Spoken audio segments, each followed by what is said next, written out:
Donc, bonjour. Aujourd'hui, ce dont je vais vous parler, en fait, c'est des résultats de ma thèse, de ma recherche doctorale que j'ai réalisée à la Maison Thérèse Casgrain.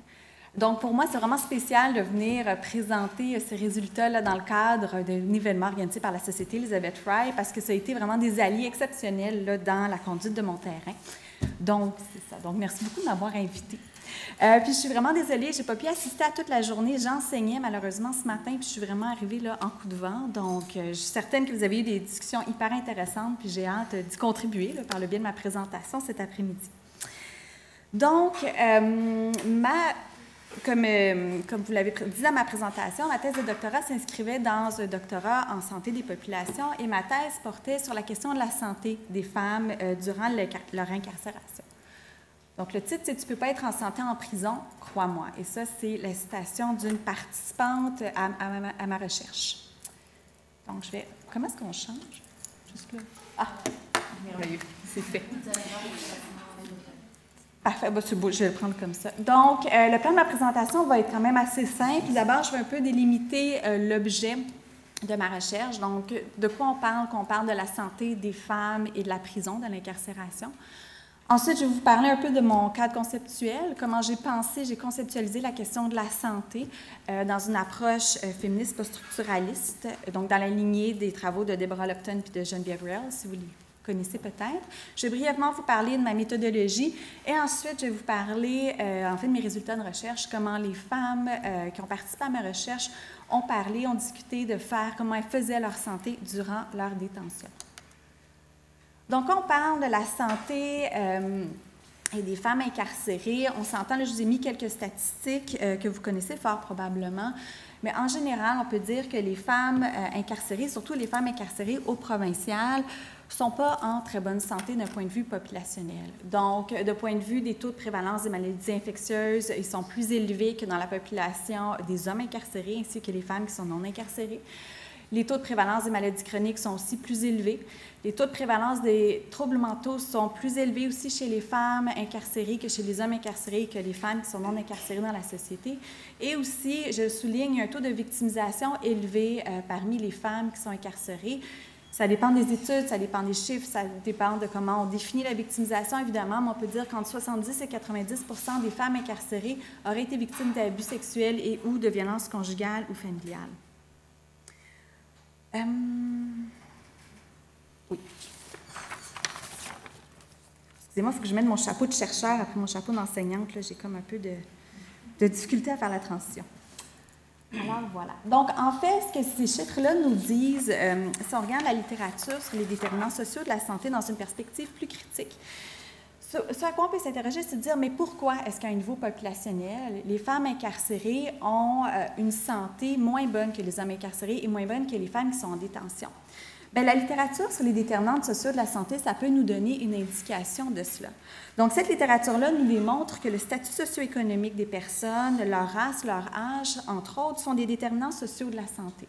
Donc, si on a un statut socio-économique défavorisé, notre état de santé va être moins bon, fort probablement, qu'une personne qui a un statut socio-économique le plus élevé à un niveau populationnel. Or, quand on regarde le portrait des femmes qui sont en détention, on sait qu'il y a une surreprésentation des femmes en situation de pauvreté. On sait qu'il y a une surreprésentation des femmes autochtones et des femmes racisées. Il y a plusieurs signes qui le démontrent. Donc, on peut se questionner à savoir s'il n'y a pas une intersection à se dire, bien, les personnes, finalement, les femmes qui se retrouvent incarcérées dans nos prisons provinciales, mais c'est celles aussi qui sont déjà, d'abord, avant d'entrer même dans la prison, qui ont une moins bonne santé que les femmes qui sont non incarcérées ou que les femmes qui sont ceux qui sont non incarcérés ou les hommes qui sont incarcérés. Et en fait, ce que ça nous démontre, c'est que les rapports sociaux inégaux qui conduisent les femmes en prison, c'est aussi ces rapports sociaux inégaux-là qui créent des inégalités en santé. La littérature féministe aussi sur la santé en prison nous donne plusieurs indicateurs sur pourquoi la santé des femmes incarcérées pourrait être moins bonne que celle des hommes incarcérés.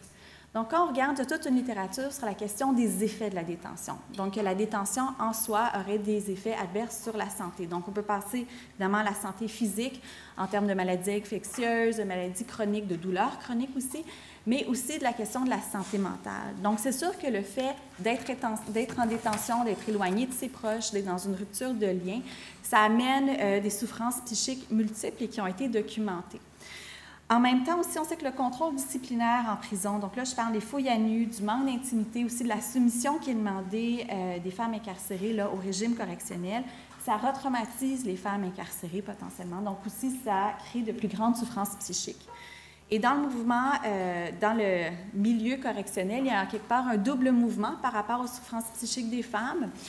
Le premier, c'est de médicaliser la souffrance des femmes en milieu correctionnel, en milieu carcéral, donc de leur offrir des médicaments plutôt qu'un allègement de leur souffrance, de la source de leur souffrance psychique. Et aussi, d'un autre côté, on a une gestion carcérale de la souffrance psychique, en particulier quand on regarde la question du risque suicidaire, de l'automutilation, des comportements qui sont considérés dérangeants par l'isolement cellulaire. L'isolement cellulaire, ensuite, qui augmente ces souffrances psychiques-là.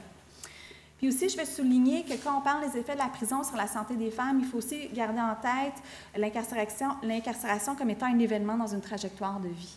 Donc, ça a des effets, oui, durant l'incarcération en soi, mais évidemment aussi plus tard dans la vie de la personne, de la femme concernée.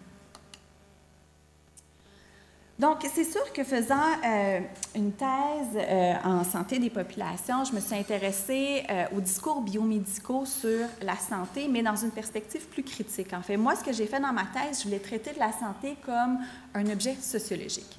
Donc, je me suis dit, mais la santé, c'est aussi un espace où, dans nos sociétés néolibérales, on considère que la santé prend de plus en plus de place dans notre société. Et ce que Pierre Ayache va appeler la santéisation, c'est-à-dire que la société va coloniser, va envahir toutes les sphères sociales. Donc, des éléments qui étaient traités comme des problèmes sociaux dans nos sociétés il y a quelques années, maintenant sont vus sous l'angle de la santé. On peut penser au milieu du travail, on peut penser au mode de transport collectif. Tout maintenant a une connotation santé entre guillemets. Et on le voit dans le milieu correctionnel, il y a de plus en plus de programmes qui s'adressent, qui veulent améliorer la santé des femmes incarcérées. Donc ça, c'est la première vague, le premier élément de la santéisation. Mais la santéisation aussi, ça réfère au fait que la santé, la bonne santé, c'est devenu un idéal dans notre société néolibérale. On veut absolument maximiser notre santé, rester en santé le plus longtemps. Et c'est vu comme un projet sur lequel on travaille constamment. Donc la santé, ce n'est pas seulement défini comme l'absence de maladie, mais comme un diamant qu'on pourrait toujours perfectionner en se mettant en action pour prendre soin de notre santé en faisant de l'exercice, en fumant pas, en mangeant pas trop de sucre, en buvant beaucoup d'eau, en se mettant en action, etc. Et ce que plusieurs chercheuses ont démontré, en fait, c'est qu'il y a vraiment une congruence entre ce qu'on appelle la rationalité politique néolibérale, entre la bonne détenue et la question de la nouvelle santé publique. Donc, je vous explique ça en quelques mots. Il y a des chercheuses féministes comme Hannah Moffat, par exemple, qui ont démontré que maintenant, on ne demande pas seulement aux femmes incarcérées de faire du temps, mais on leur demande aussi de se perfectionner, d'être des bonnes détenues, de vouloir changer leur vie, de vouloir agir sur elles-mêmes pour être des bonnes citoyennes. Bien, il y a cette même logique-là qui se déploie au niveau de la santé. Donc, non seulement on veut, ça c'est Robert Effrigant qui l'argumente d'un point de vue théorique, non seulement on veut que les femmes incarcérées, ça soit des bonnes détenues, mais on veut que ça soit des bonnes détenues en santé. Puis, éventuellement, même, on voudrait que ce soit des vecteurs de santé. Il y a plusieurs textes de l'OMS qui fait allusion à ça, que les femmes incarcérées, en fait, ça peut être des vecteurs de bonne santé dans leur communauté d'origine. Donc, le moment de la détention devient un moment privilégié pour que les femmes apprennent des bonnes habitudes de vie, et des notions sur la nutrition, puis après ça, rapportent ça dans leur milieu d'appartenance. Donc, il y a vraiment une congruence au niveau de cette rationalité politique-là. Geneviève Rail parle de la nouvelle santé publique, de la santéisation, en mettant en place deux figures de sujets, soit le bio-citoyen et le bio-autre.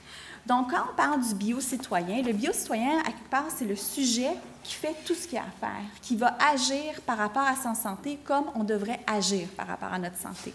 Donc, le bio-citoyen va s'autoréguler, va faire attention à ce qu'il mange, va surveiller sa propre santé, va se responsabiliser, va surtout tenter d'être autonome par rapport à sa santé. Et ce bio-citoyen-là prend forme dans un corps jeune, mince, blanc, et principalement masculin. Parallèlement au bio-citoyen, il y a ce qui est le bio-autre. Donc, le bio-autre, ce sont les sujets sur lesquels la santé publique veut intervenir. Donc, c'est qui ce bio-autre-là? Bien, c'est tous tous les sujets qui sont considérés comme résistants, pas assez éduqués, qui ont des mauvaises habitudes de vie. Donc, ça s'incarne dans des corps obèses, ça s'incarne dans des corps féminins, dans des corps racisés. Et on va parler de ces bio-autres en disant, bien, c'est parce qu'ils n'ont pas assez d'informations sur la cigarette, c'est pour ça qu'ils fument. Ils n'ont pas assez d'éducation sur la question des dépendances, c'est pour ça qu'ils vont consommer. Et ces discours-là, ces pratiques-là vont se déployer sans tenir compte du contexte social dans lequel on s'inscrit, des rapports sociaux qui créent des inégalités et des rapports de pouvoir là, marqués par le sexisme, la transphobie, le racisme, le capacitisme, etc. Donc, ma recherche, comment j'ai pensé ma recherche? Donc, quand j'ai fait cette recherche-là, il y a déjà quelques années, j'étais étudiante au doctorat. Donc, je voulais faire, venant moi-même du milieu de l'intervention, je voulais faire une recherche inspirée par la recherche-action participative. Dans la recherche-action participative, ce qu'on veut faire comme méthodologie, c'est de faire un projet de recherche avec.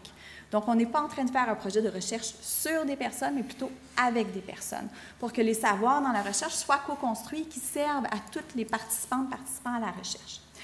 Étant étudiante au doctorat, je ne pouvais pas commencer mon projet de recherche avant d'avoir mes approbations éthiques. Donc, j'ai fait un devis de recherche un peu en étapes. Donc, la première étape que j'ai faite, ça a été des entretiens que j'ai faits à la maison de transition Thérèse Casgrain. Donc, j'ai rencontré 17 personnes à la maison qui m'ont parlé de la santé. Donc, c'était quoi faire sans santé en dedans? Puis quand je parle de en dedans, c'est vraiment, à l'époque, c'était Tanguay. Puis j'ai vraiment concentré là, mon analyse sur ce que les personnes m'ont rapporté de leur réalité à Tanguay. Vous remarquerez, vous avez peut-être remarqué que quand je parle des personnes qui ont participé à ma recherche, je parle des personnes parce qu'il y a 2 hommes transgenres qui ont participé aux entretiens de recherche, donc qui ont été incarcérés à la prison Tanguay, mais qui s'identifiaient comme hommes transgenres. Je n'ai pas conduit une analyse spécifique sur la réalité trans en prison provinciale parce que ça les aurait trop identifiés, mais en même temps, ils tenaient absolument à participer à la recherche parce que la santé, c'était quelque chose qui les interpellait.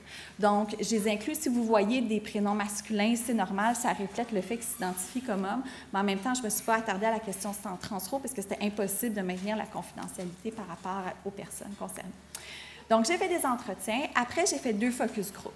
Donc, j'ai invité les participantes à la recherche, à celles qui avaient fait des entretiens. J'aurais dit, bien, on va s'asseoir ensemble et on va regarder mes données. Qu'est-ce qui ressort des données? Qu'est-ce qui est ressorti des entretiens? C'est quoi les points de convergence, les points de divergence? Et surtout, qu'est-ce qu'on veut faire avec ces données-là? Et les participantes au focus group ont décidé que l'action qu'elles voulaient prendre, c'était de développer un recueil de témoignages. Donc, un recueil de témoignages pour et par des femmes incarcérées, donc qui aurait été distribué à Tanguay. Malheureusement, le recueil existe, il n'a jamais pu être distribué à Tanguay. J'ai su après par la petite histoire, en fait, qu'au moment où moi j'ai approché l'institution pour faire la distribution, c'était le moment où il déménageait au Leclerc, donc d'où la confusion et le manque de réponse. Mais bref, le recueil existe, mais il n'a jamais été distribué. Si on regarde le portrait des participantes, pour vous donner une petite idée, celles qui ont participé aux entretiens, donc en moyenne, elles avaient 39 ans. Comme je disais tantôt, il y a des participants qui s'identifiaient comme hommes transgenres. 12 sont nés au Québec, 2 sont nés au Canada, 1 s'identifiait comme autochtone et 3 étaient issus de l'immigration. Elles ont toutes, leur point commun, c'est qu'elles ont toutes été incarcérées dans une prison provinciale, soit à Tanguay, pour plus d'1 semaine. Donc, c'est quand même des femmes qui ont été plus longtemps là, à Tanguay, plus que la moyenne, on pourrait dire. Donc, 7 d'entre elles, elles ont été incarcérées 1 fois, 5 d'entre elles 2 à 5 fois, et 5 d'entre elles plus de 10 fois. Donc, il y avait quand même un portrait, et certaines d'entre elles aussi avaient eu des peines au fédéral.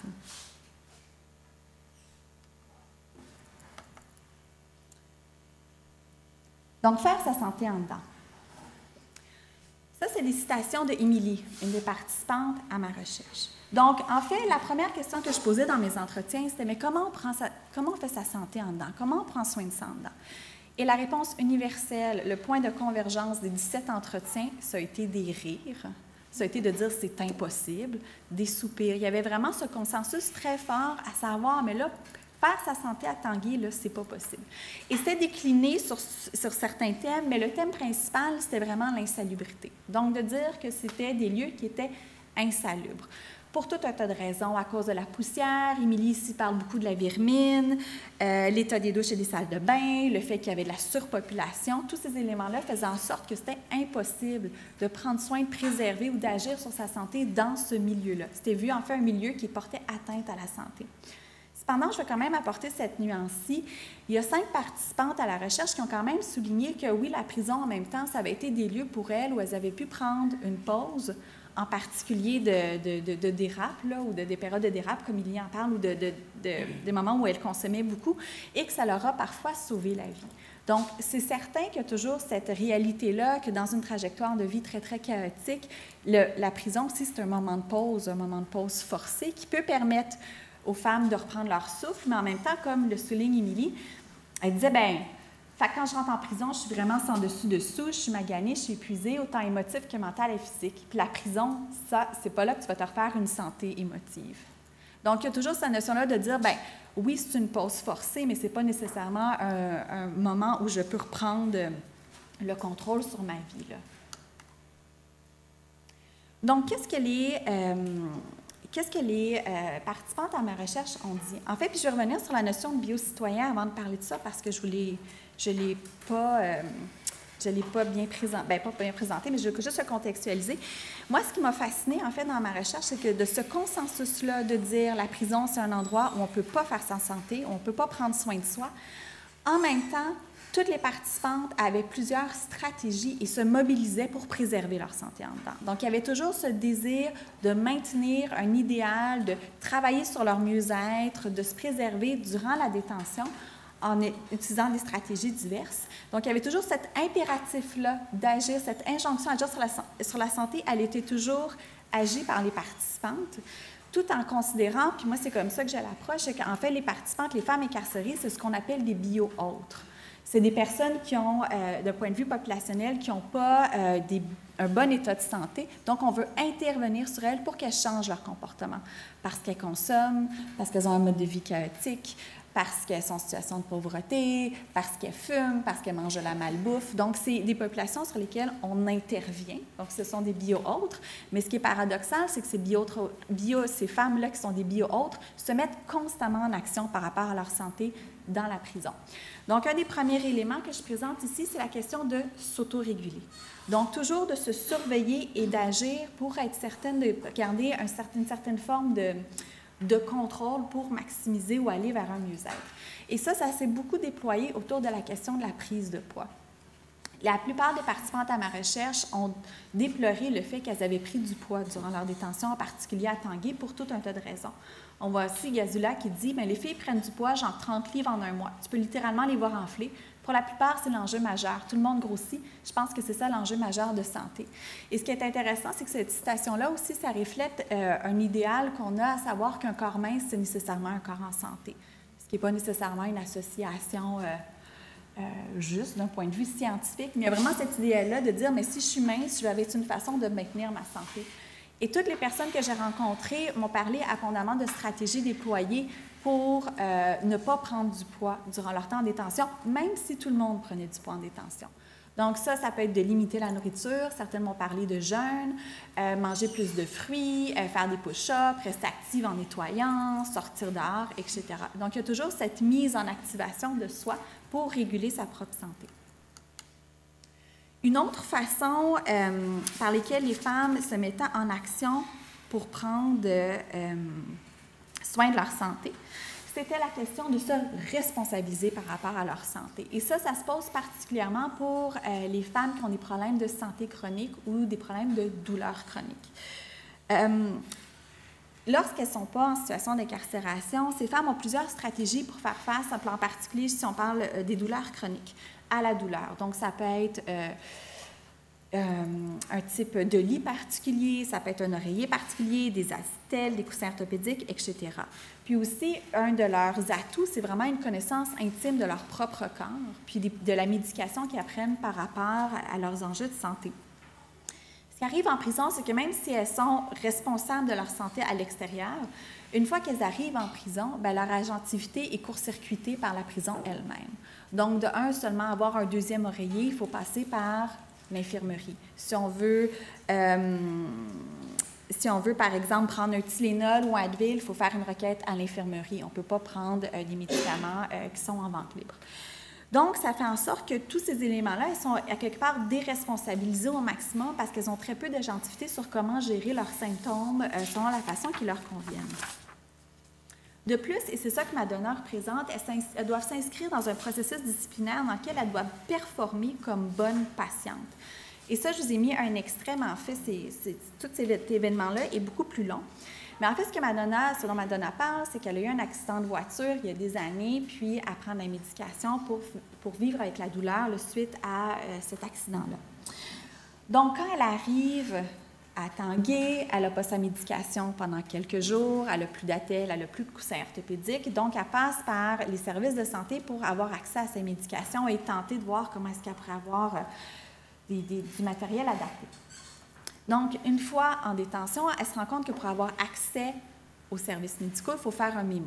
Et là, elle me parle de l'art de la rédaction du mémo. Il faut avoir un certain ton et dire bonjour et merci, une certaine politesse qui doit être performée dans le mémo en soi. Le mémo, c'est la première barrière.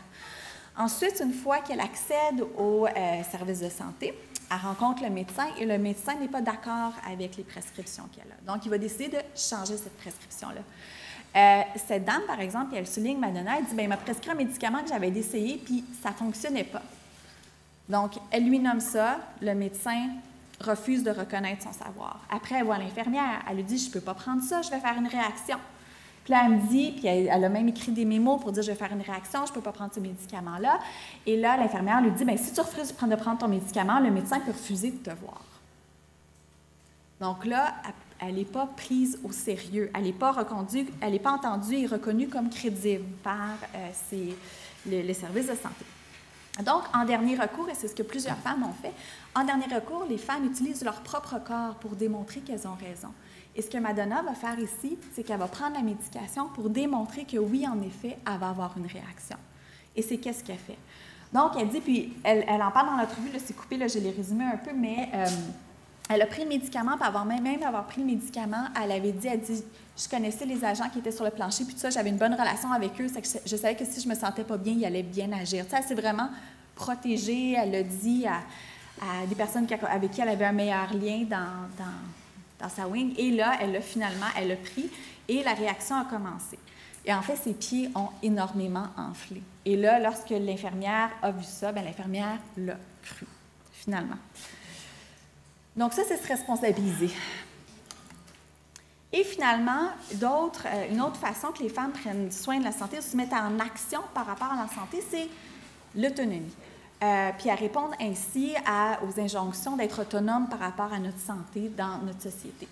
Et ici, ce que je vous présente, c'est une façon d'être autonome, mais qui contrecarre, en fait, les discours sur la santé publique. Et c'est la question des cigarettes. Donc, à l'époque, quand j'ai fait mon terrain, les femmes pouvaient encore fumer là, à Tanguay. Et Missy le dit très bien. Donc, Missy dit « You know, I know that smoking kills you. » Donc, la cigarette, fumer, oui, ça tue. But it is the only way to take the stress away. Mais c'est la seule façon de me débarrasser, de m'alléger de mon stress. And stress, that kills you too. Et le stress, ça tue aussi. Donc, ce qu'elle dit, c'est bien finalement, oui, la cigarette, ça tue, mais le stress, ça tue aussi. Puis moi, le choix que je fais, c'est de fumer pour ne pas vivre avec mon stress. Puis ça contrevient un peu à tous les discours qu'on entend sur les consommateurs de cigarettes qui sont pas en contrôle, qui sont irrationnels, qui sont pris dans une dépendance plus forte que leur raison. Puis Léa aussi le démontre très bien comment elle calculait ses cigarettes pour avoir 7 cigarettes par jour.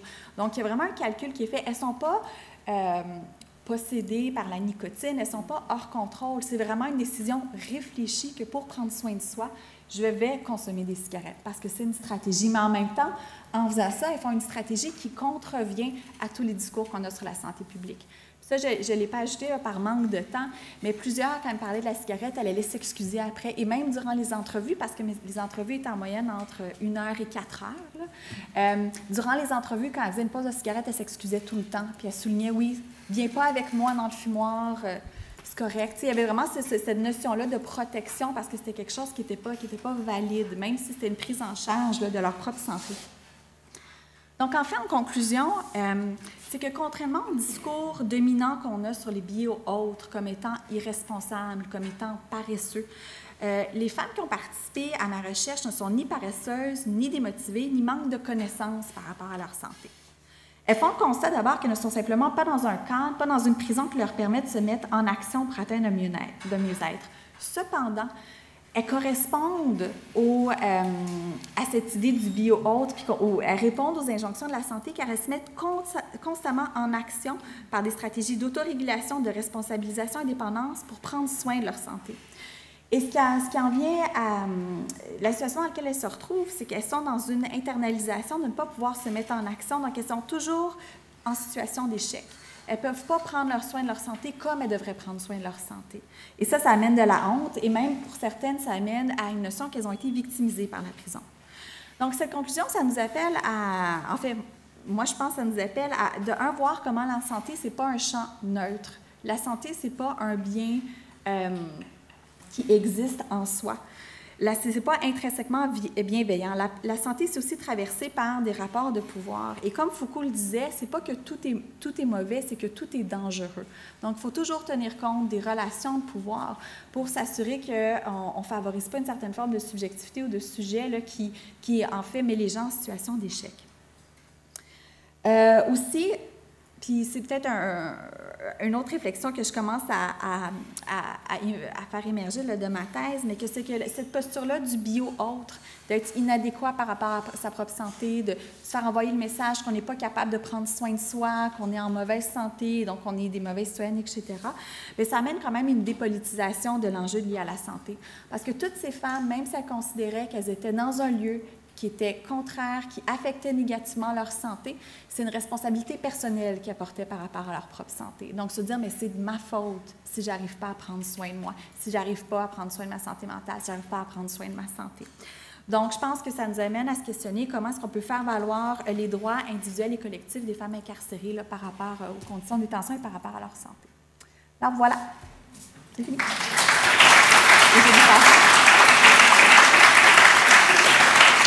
Merci beaucoup, Mme Chénet. Merci beaucoup. Nous allons alors passer à la période de questions. Est-ce qu'on aurait des questions pour Mme Chénet? Oui.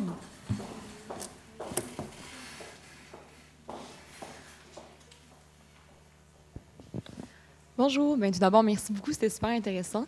Merci. Moi, je me demandais, on a vu beaucoup de problématiques par rapport à la santé, peut-être des choses qui sont négatives par rapport aux intervenants aussi. Est-ce que vous avez aussi vu, par exemple, des choses qui auraient été positives ou les participantes qui auraient comme souligné c'est quelque chose de positif là, dans leur parcours? Oui, absolument. Oui, autant au moment de la détention qu'au moment de la maison de transition. Oui, il y a clairement des alliances, il y a clairement des agents sur le plancher, l'infirmière, tout ça.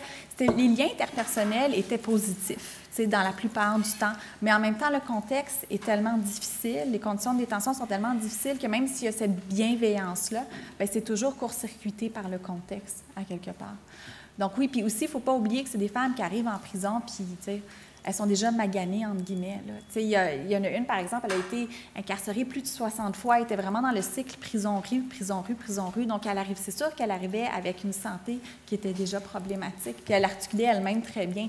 Mais avec ce bagage-là, elle tentait quand même, dans le milieu carcéral, de toujours préserver sa santé ou d'améliorer ou de prendre une pause, puis elle essayait d'être autonome, elle essayait de prendre soin de soi, de se détoxer, comme elle disait, mais malgré tout, elle n'avait jamais les outils pour le faire.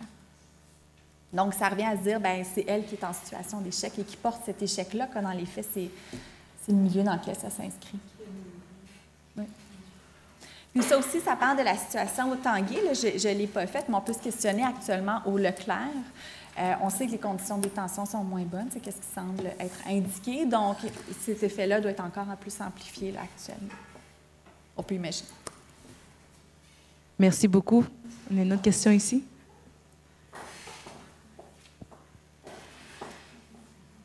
Je voulais savoir, ce guide qui est un peu tombé dans une tablette, qu'est-ce qu'il comprenait, ce document-là?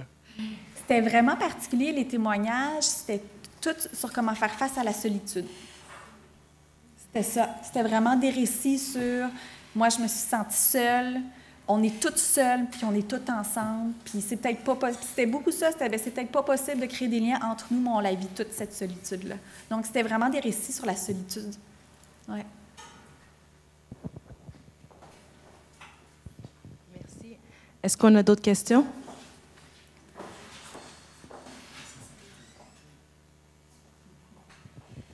Merci. Premièrement, j'ai bien apprécié. Je voulais vérifier avec vous, est-ce qu'il y aurait possibilité que le recueil soit distribué maintenant, peut-être du côté du Leclerc? Honnêtement, je n'ai pas fait les démarches depuis. Moi, je pense que ça serait un projet magnifique à faire. Il y aurait peut-être une façon de... On se parlera après. Oh, parfait. Bien, écoute... C'est génial, puis je pense qu'il y aurait une façon de le réactualiser aussi, là, parce que la situation a changé aussi. C'est que je pense qu'il y aurait plusieurs choses qui pourraient être faites. Mais c'est sûr qu'il y avait un désir très, très fort d'une prise de parole, mais une prise de parole pour et par les femmes en détention.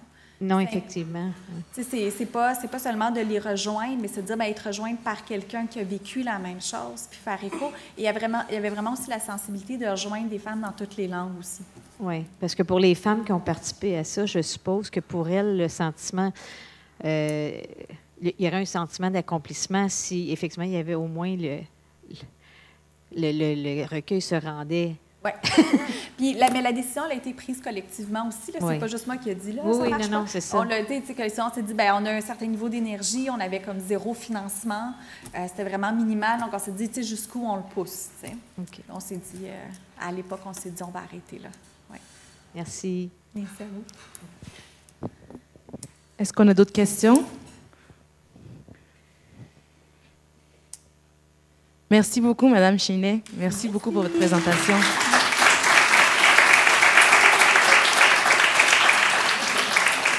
Je peux prendre ma clé.